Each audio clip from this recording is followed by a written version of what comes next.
드라마를 한 편 봤습니다. 그 드라마에 21살짜리 여자 주인공이 등장을 하는데요. 실제로는 그 나이가 아닐 것 같은데 드라마상으로 그렇습니다. 21살짜리예요. 그리고 조금은 불법적인 일들을 아무렇지도 않게 저지르면서 그냥 살아가고 있는 아이입니다.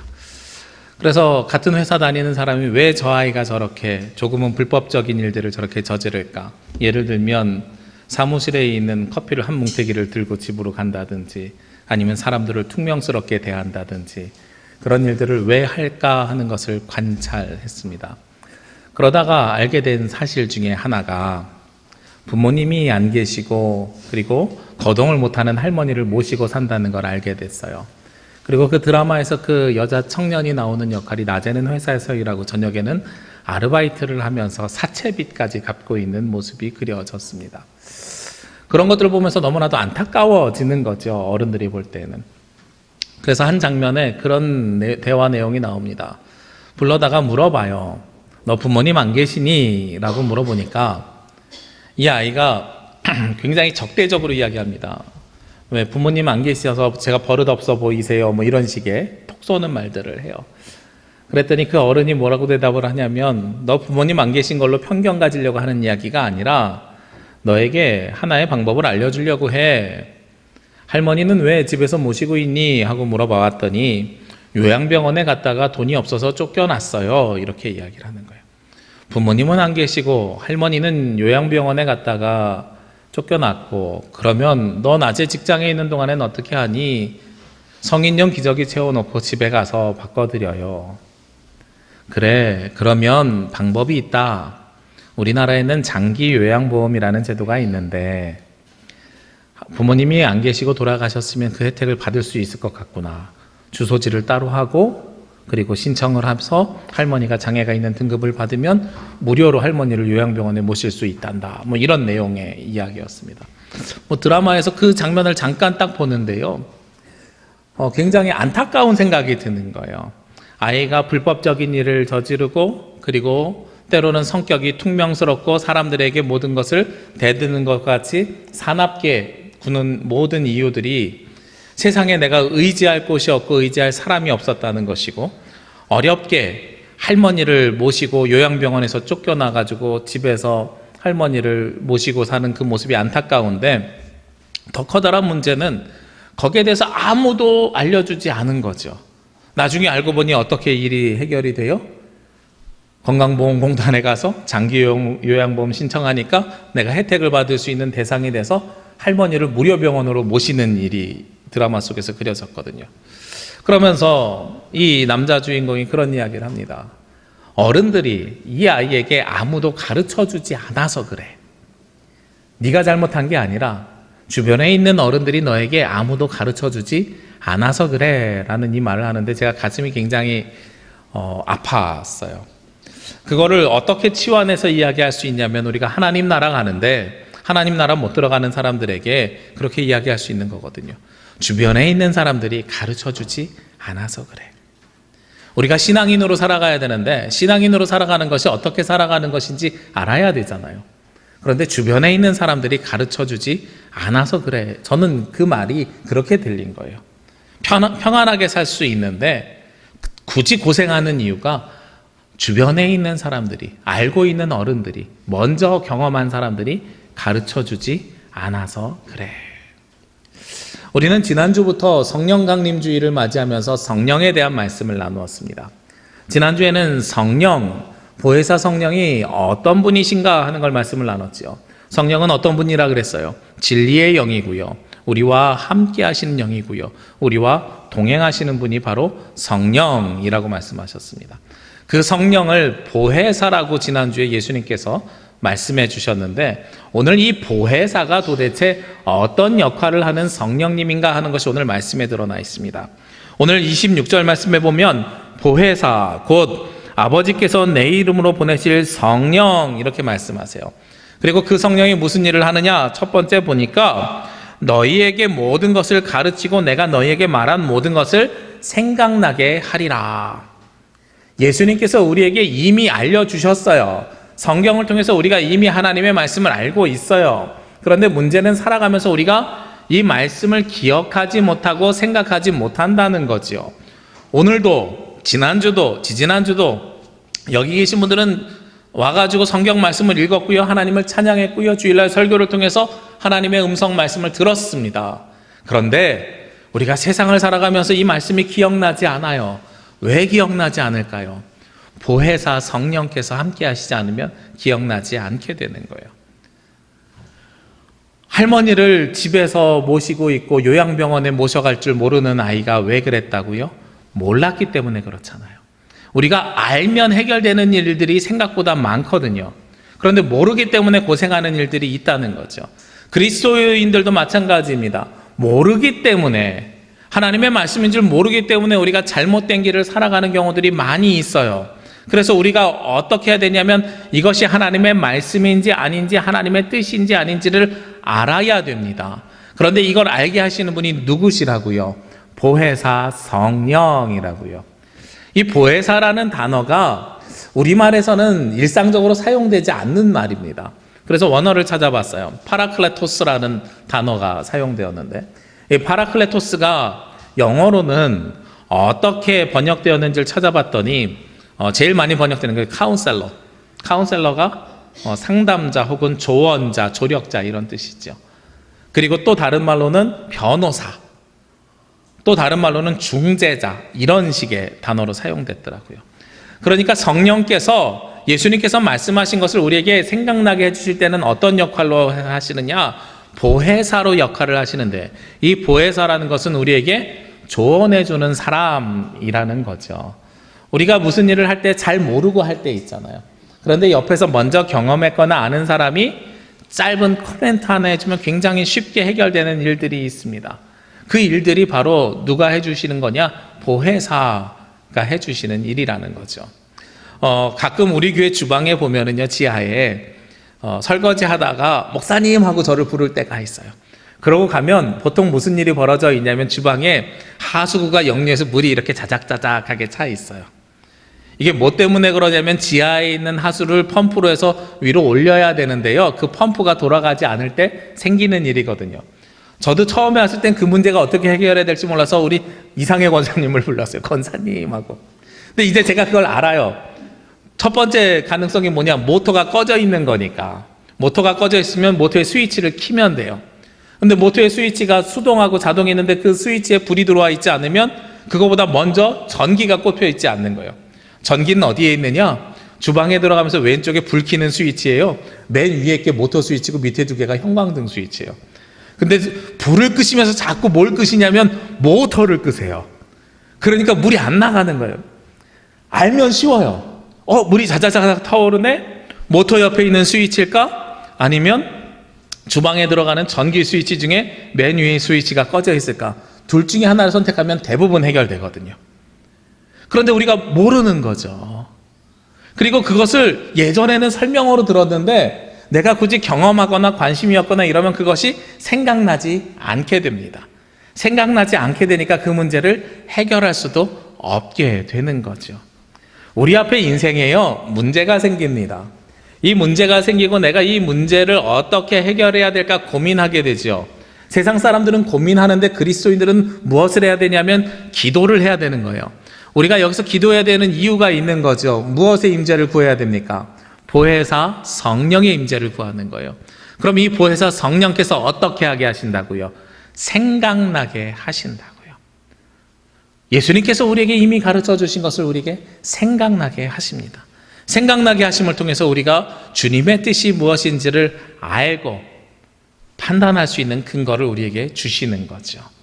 또 성령께서 우리를 생각나게 하시는 또 다른 일들이 있습니다. 내가 그리스도인으로서 살아가는 것이 올바른 일이냐 틀린 일이냐 하는 것을 고민할 때들이 있어요. 내 마음에 갈등이 생겨날 때들이 있단 말이죠. 여러 가지 상황들이 우리 앞에 생겨나는데, 예를 들면 제가 자주 예를 드는 것 중에 하나지만 주일날 아침에 여행을 갔을 때, 여행 갔을 때 예배를 드려야 되는 것이 맞는가, 안 드리는 것이 맞는가? 오늘은 여행 왔으니까 한 주쯤은 주님께서 봐주시겠지. 그런데 마음이 찜찜해. 이런 고민이 생기는 거잖아요. 이 찜찜함이 밀려들 때 누가 말씀하시는 거예요? 성령께서 말씀하시는 거예요. 제가 너무도 감사한 것 중에 하나는요, 저희 그 큰아들이 다음 주인가요? 태권도에서 단시험을 친대요. 근데 태권도 도장에서 이렇게 공문이 왔어요. 뭐라고 왔냐면 토요일 날 보충 훈련하고 그 다음에 오늘이죠. 주일날 보충 훈련이 아침 9시부터 오후 4시까지 한다는 거예요. 근데 제가 시키지 않았는데 그래서 제가 어제 저녁에 전화를 하려고 관장님한테 주일날 오후에 가도 되겠냐고 큰아들을 불렀어요. 야, 너 내일 몇 시부터 가니? 그랬더니 제가 관장님한테 말씀드렸어요. 그러더라고요. 뭐라고 말씀드렸는데 내일 주일날이라 예배 드려야 돼서 내일은 못 가니까 오늘 2시간 더 연습하고 갈게요 하고 어제 2시간 더 연습하고 왔대요. 너무나도 예쁜 거예요. 그 말 한마디 하는 것이. 그거 어떻게 생각했니? 그랬더니 모르겠어요. 그냥 갑자기 생각이 났어요. 이렇게 이야기를 해요. 아빠가 전화해 줄게 라고 이야기를 했었는데 전화하지 않고 스스로 그 문제를 해결하고 왔어요. 그리고 어떻게 생각했니? 그랬더니 생각이 났대요. 저는 이 생각이 누가 역사하셨다고 생각하냐면 성령께서 생각나게 하셨다고 여겨집니다. 우리가 내가 그리스도인으로 어떻게 살아가야 될지 말아야 될지를 고민할 때에 그때에 내 마음에 거리낌이 있고 불편함이 나는 건 성령께서 우리의 마음을 두들기고 계시는 거예요. 그래서 판단할 수 있도록 계속해서 끊임없이 우리의 귓가에 맴돌 수 있도록 말씀을 하고 계시는 겁니다. 오늘 아마 그 태권도 도장에 많은 친구들이 연습하고 있을 거예요. 교회 안 다니는 친구들은요 전혀 상관이 없어요. 마음에 거리낄 것도 없고 불편할 것도 없어요. 불편할 게 없으니까 그냥 아무 거리낌 없이 나가요. 그게 너무나도 당연스럽고 자연스러운 일이에요. 그런데 하나님의 말씀을 알지만 이 말씀의 뜻이 무엇인지를 잘 모르는 우리들에게는요 때때로 성령께서 그러한 역할들을 우리에게 끊임없이 해주신다고 말씀하고 있다는 거죠. 그래서 제가 여러분에게 부탁드리는 것 중에 하나가 늘 그거잖아요. 꼭 남부교회 오지 않으셔도 괜찮지만 우리가 주님 앞에 예배드리는 그 예배의 마음은 잊지 않으셨으면 좋겠다.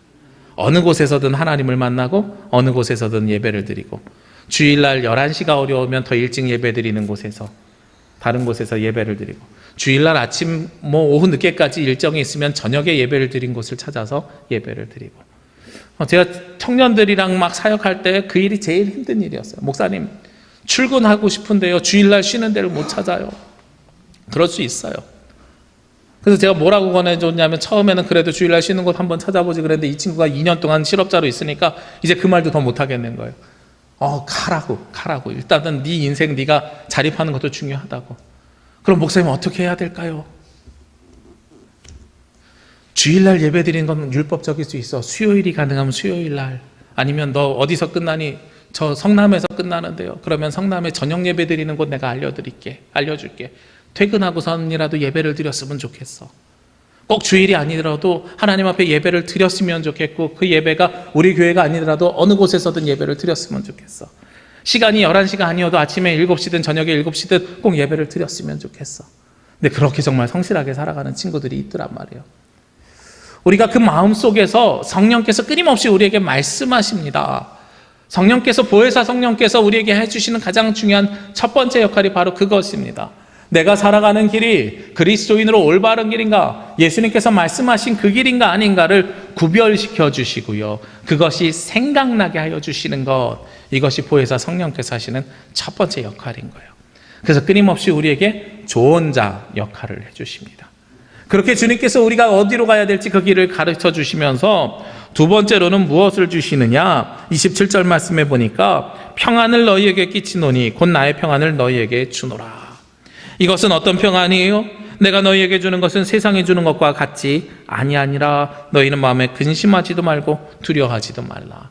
보혜사 성령을 통해서요 우리가 모르는 것을 생각나게 하여 주심을 통해서 주님께서 우리에게 주시는 두 번째가 무엇이냐면 바로 평안을 우리에게 주신다는 겁니다.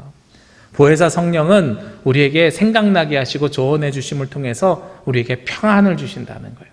이 평안은요 세상이 줄 수 없는 평안, 세상이 주는 평안과 전혀 다른 평안을 주신다는 거죠. 우리는 세상에서 언제 평안함을 누리느냐? 첫 번째로요, 나의 모든 욕구와 욕심이 해결됐을 때 평안함을 누립니다. 아주 단적인 예로요. 제가 그 기침 관련된 약을 먹으면 입이 좀 마르게 해요. 그러면 물을 많이 먹게 되거든요. 물을 많이 먹으면 생기는 현상이 있어요. 지난주 주일날인가요? 지난주 주일날도 약을 먹고 강단에 섰더니 물이 끊임없이 들어가가지고 여기서 작은 물병 하나, 여기는 컵 하나에서 물을 2개를 예배 전후에서 다 먹었어요. 그러니까 말씀이 딱 끝나는 순간에 화장실이 굉장히 급한 거죠. 그래서 인사 다 하고 제일 먼저 가는 것이 어디냐면 화장실을 가요. 그럼 화장실을 다녀오면 굉장히 그 다음에는 평안해지잖아요. 그래서 먼 길 갈 때는요, 목이 말라도 물을 잘 못 먹겠는 거예요. 화장실이 급해지니까요. 그런데 그 문제가 해결되면 평안해지는 거죠. 내 욕구가 무엇입니까? 화장실 가고 싶은 욕구가 있었는데 그 욕구가 해결이 되면 평안해집니다. 졸린 사람은요, 잠을 자고 나면 평안해집니다. 그렇죠. 우리가 욕구가 해결이 되면 평안해지는 거예요. 이거는 세상이 주는 겁니다. 그런데 문제가 있어요.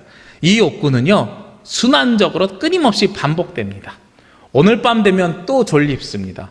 아마 오늘도 예배 끝나고 조금 있으면 또 화장실 가고 싶어질 거예요. 이 모든 일들은 끊임없이 반복됩니다. 그래서 세상이 주는 평안은요, 진정으로 참으로 오는 진정한 평안이 아니라는 거예요. 그러면 진정한 평안, 예수 그리스도께서 성령을 통해서 우리에게 주시는 평안은 어떤 평안이냐? 성경에 보면 샬롬, 오늘 본문에는 원어가 에이레는데 이걸 히브리어로 이야기하면 샬롬이거든요. 성경에서 이야기하는 샬롬의 평화는요, 우리가 상상하지 못하는 놀라운 평화가 우리 가운데 이루어지는 거예요. 무엇이냐면 문제가 해결되는 평안이 아니라 문제가 있음에도 불구하고 평화로운 것이 바로 샬롬의 평안입니다. 제가 여러 번 예를 들지만 이 샬롬이 가장 잘 드러나 있는 것이 이사야서 11장 말씀이에요. 어린아이가 독사의 굴에 손을 넣어도 이리와 사자가 함께 뛰노는 푸른 풀밭, 사자가 없어져야 우리는 평안하잖아요. 양이 사자가 없어져야 평안하거든요. 어린아이가 굴에 손 놓을 땐 굴 안에 독사가 없어야 평안하단 말입니다. 그런데 독사가 있어도 양과 사자가 함께 있어도 평안하다. 문제가 해결되지 않았음에도 불구하고 누구로 말미암아서요? 우리 주 하나님으로 말미암아서 평안하게 되는 것, 이것이 샬롬, 진정한 평화라는 거예요. 요즘 우리나라의 가장 뜨거운 이슈 중에 하나가 무엇입니까? 남북 문제잖아요. 어제도 보니까 말씀 준비하고 자고 일어났더니 금세 정상회담을 한번 또 했어요. 정상회담이 이렇게 쉬운 건 줄 알았으면 좀 자주 좀 할 걸 그랬어요. 그죠? 남과 북이 핵 문제 가지고 계속 이야기하죠. 전문가들은 핵이 먼저 없어져야 된다, 지원을 먼저 해야 된다, 핵시설이 먼저 사라져야 된다, 미사일이 없어져야 된다, 여러 가지 이야기들을 하고 있습니다만 성경에서 이야기하는 평화는요, 핵이 있든지 없든지 상관없이 우리가 평화로워야 된다는 거예요. 누군가가 우리를 위협하든지 안 하든지 무서운 사람이 있든지 없든지 그것과 상관없이 평화로워야 된다는 겁니다. 이것은 무엇의 평화를 이야기하느냐? 바깥으로 보이는 물리적인 평화가 아니라 우리의 오늘 성경 뒤에 있는 27절 뒤에 있는 근심, 마음에 근심하지도 말고 두려워하지도 말라 이렇게 말씀하신 것처럼 내 마음속에서 무엇이 사라지는, 근심과 두려움이 사라지는 평안, 평화, 에이레네, 그것이 바로 성령을 통해서 우리 가운데 허락해 주신다는 거예요. 이것은 성령께서 어떻게 우리 가운데 역사하시느냐? 알면 평화로워집니다. 모르면 평화롭지 못하는 거죠. 아까 말씀을 시작할 때 드라마 이야기를 했죠. 한 아이가, 21살짜리 아이가 할머니를 모시는데 그 할머니 병원비가 없어서 병원에서 쫓겨나서 도망 다녔어요. 평화롭지 않아요. 할머니가 집에 있는데 돌봐줄 사람이 없어서 기저귀 채워놓고선 하루 종일 밖에서 일해요. 끝나고서 와서 기저귀 갈고 다시 나가서 아르바이트하고 와요. 마음에 평화롭지 않아요. 마음속엔 늘 무엇이 있겠어요? 근심과 걱정이 있을 수밖에 없겠지요. 그런데 조언자를 통해서 알았어요. 내가 모르는 사실을 알아가지고요, 그 문제를 해결했어요. 해결했더니 그 다음에는 무엇이 사라져요? 마음속에 근심과 걱정이 사라지는 거죠. 때 되면 할머니를 보살펴 줄 수 있는 조력자들이 있는 병원으로 모신 다음에는 그 모든 마음속에 근심과 걱정이 사라지는 거죠. 할머니의 육체가 치유함을 받아서 평화로워진 것이 아니라, 문제가 사라져서 평화로운 것이 아니라 마음속에 있는 근심과 걱정이 사라지니까 평화롭게 바뀐다는 거예요. 우리가 그리스도인들이 성령을 통해서 누리는 평화라는 것은 바로 그런 평화입니다. 세상을 살아가면서 세상의 문제가 사라지기 때문에 우리가 평화로운 게 아닙니다. 세상의 문제는 그대로 있을지 모르겠습니다. 그러나 내가 걱정하고 근심하는 두려움이 내 마음속에서 사라지게 되는 거예요. 왜 사라집니까? 주께서 동행하신다는 것을 확신하고 있기 때문에요. 우리가 성령을 늘 경험하게 되면 주님께서 동행하시니까 지금은 문제가 있어도 이 문제가 해결될 것을 믿는 확신이 생겨나게 되거든요. 그러니까 그것이 사라지게 되는 겁니다. 저는 어떨 때 근심과 걱정이 생기는가 하는 것들을 좀 살펴봤어요. 그랬더니 가장 근심과 걱정이 생기는 건 첫 번째가 내가 예정한 대로 일정이 이루어지지 않을 때예요. 내가 예정한 대로 일정이 이루어지지 않게 되면은요, 무슨 문제가 생기냐면 관계들이 깨어지고요, 물질적으로 문제가 생길 때들도 있습니다. 들어와야 될 결제 금액을 받지 못하거나, 아니면 내가 해결해야 될 문제들을 해결하지 못하거나, 아니면은 내가 사람과의 관계 속에서 온전하게 해결되지 못하면 깨어지는 거예요. 관계들이 깨어지면서 근심과 걱정들이 생겨나게 되는 거죠. 이것이 첫 번째로 우리가 갖는 근심과 걱정의 모형과 모습입니다. 두 번째 가지고 있는 모습은요, 내가 경험해보지 않은 일들을 새롭게 시작할 때 근심과 걱정과 두려움이 생깁니다. 가본 적이 없는 길을 갈 때는요, 잔뜩 긴장하면서 가요. 처음 가는 길을 갈 때는요, 너무 긴장하면서 이 길이 맞는 건가 틀린 건가 끊임없이 살펴보면서 가게 돼 있습니다. 두려움과 걱정과 근심이 있지요. 해보지 않은 일들을 또 할 때도 마찬가지입니다. 강단에 처음 쓸 때 얼마나 근심하고 걱정하고 두려웠는지 모르겠어요. 그런데 이 모든 일들을 해결하려면 세상에서 주는 것들은 어떻게 된다고요? 이 문제가 해결되면 세상에서 주는 평화가 우리 가운데 오겠지요. 그러나 그 평화는 다시 반복될 수밖에 없는 평화입니다. 그러나 성령께서 함께 하시게 되면 지금 어렵지만 나의 약함을 인정하지만 그러나 그 가운데서 동행하시는 하나님을 발견하게 되는 거예요. 그러면 나중에 그 일들을 이겨낼 수 있는 힘도 우리 가운데 있다는 걸 알게 돼서 지금은 비록 불편함을 내 마음속에 한쪽에 가지고 다니지만 크게 걱정하거나 근심하지 않을 수 있게 되는 것이지요. 제가 작년에 논문을 써서 논문을 통과했는데요.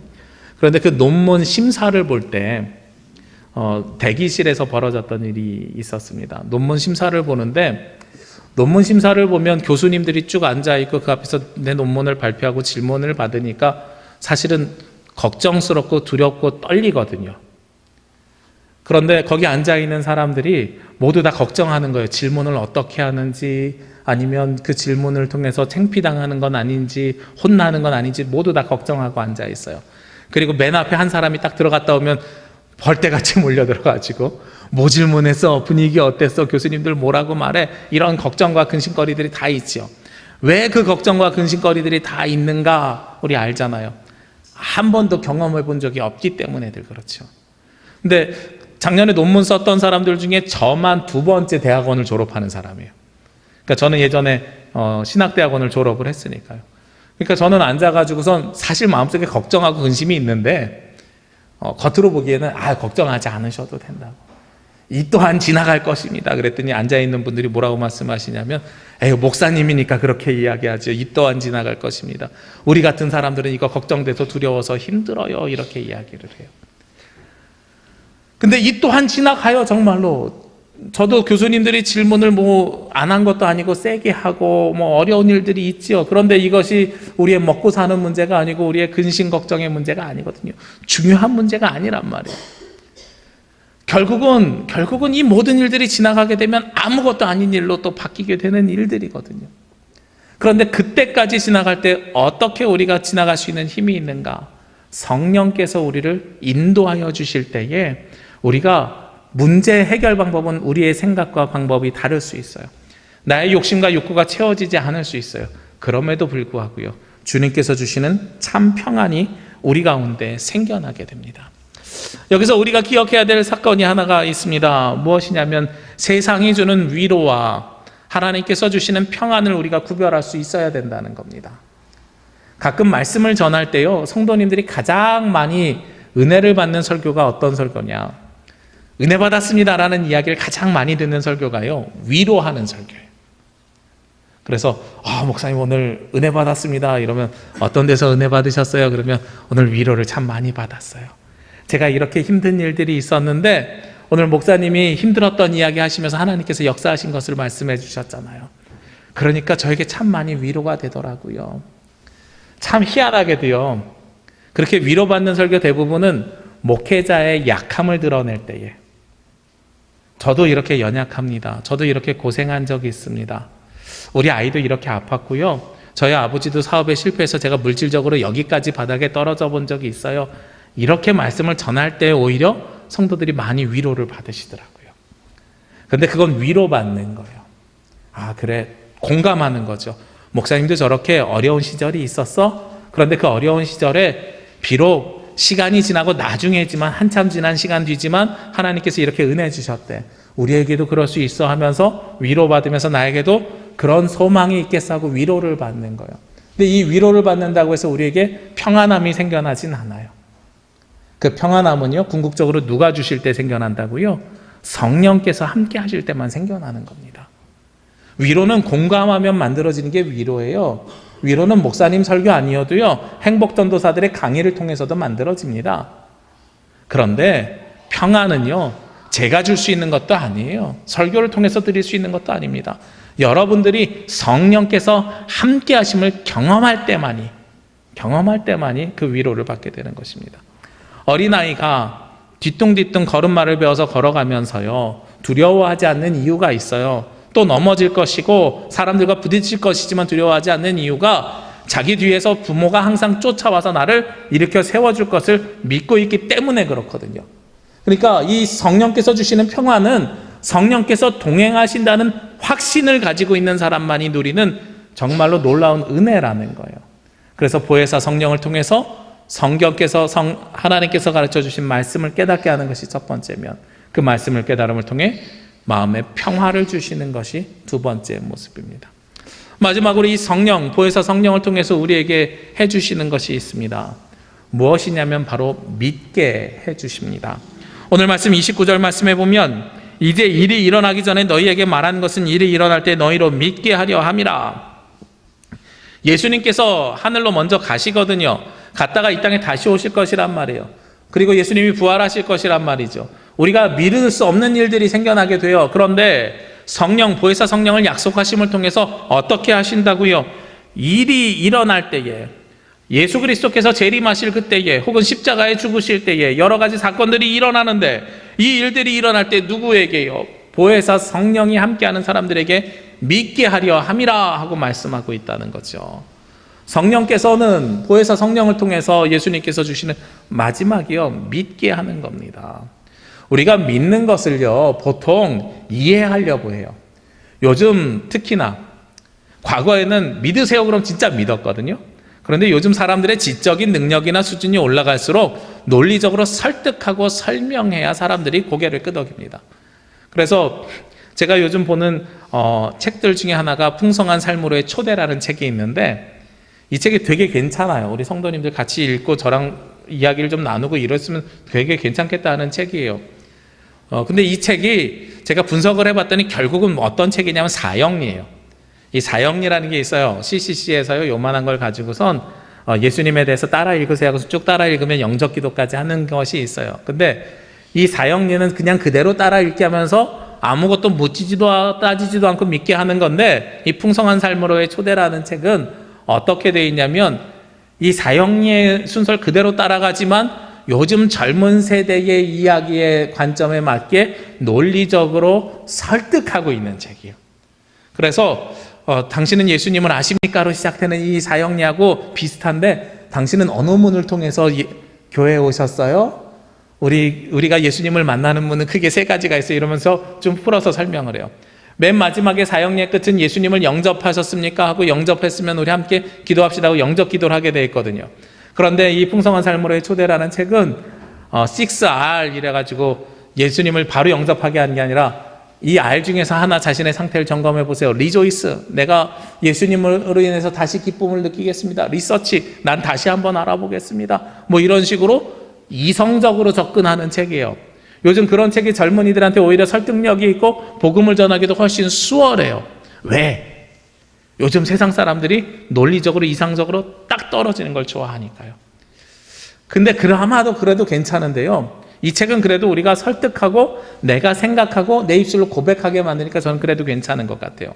그런데 이런 것들을 좀 더 명쾌하게 하는 사람들이 있어요. 누구냐? 이단들이에요.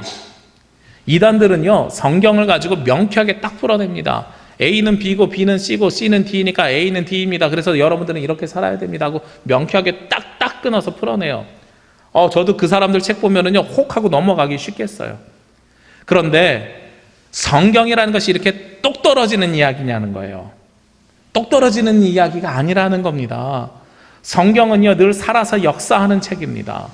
2000년 동안 예수님의 말씀이 지금도 살아서 역사하는 것은 그 시대마다 사람들의 삶의 모양과 삶의 모습이 다르고 문화가 다르고요, 인종이 다르고 지역이 다르지만 이 말씀이 모두 다 누구의 말씀으로? 나의 말씀으로 믿어져서 고백되어지기 때문에 이 말씀이 살아서 역사하는 말씀이거든요. 그렇기 때문에 이 말씀에 대한 해석이나 능력이나 모습은 다 달라요. 다 다른데 명쾌하게 떨어지지 않을 때들도 있어요. 그렇지만 그럼에도 불구하고 이걸 믿게 하는 이유가 무엇이냐? 믿게 되는 방법이 무엇이냐? 바로 성령께서 함께 하실 때 우리가 이게 믿어지는 겁니다. 내가 믿는 게 아니라 믿어지는 거예요. 우리 성도들이 배가 아프면은요, 병원에 가잖아요. 우리는 어떤 의사 선생님을 좋아하냐면 병원에 가서요, 선생님 제가 배가 이 배꼽 왼쪽이 좀 아픈데요 하고 가면, 거기 위가 안 좋은 거네요. 위궤양이니까 제가 이런 약을 드릴게요. 이 약 먹어보세요. 선생님 명쾌하고 너무 좋습니다. 우리 이러고 나오잖아요. 그런데 실제로 왼쪽 배꼽 옆에 왼쪽이 아픕니다 하면 여러 가지 의심할 수 있어요. 위궤양만 의심할 수 있는 게 아니라 위염, 위암, 그 다음에 역류성 식도염, 그 다음에 일반적으로 소화불량, 위가 부은 거, 여러 가지 한참 만들어낼 수 있거든요. 그래서 의사들이 보통 어떻게 반응합니까? 명료하게 똑 떨어져서 이야기하는 게 아니라, 이렇게 좀 두들겨 봐야 되겠는데 누워보시죠. 그래서 똑 두들겨 보다가 통증이 또 있다 그러면 그 다음엔 다음 단계로 넘어가죠. CT나 MRI를 한번 찍어볼까요?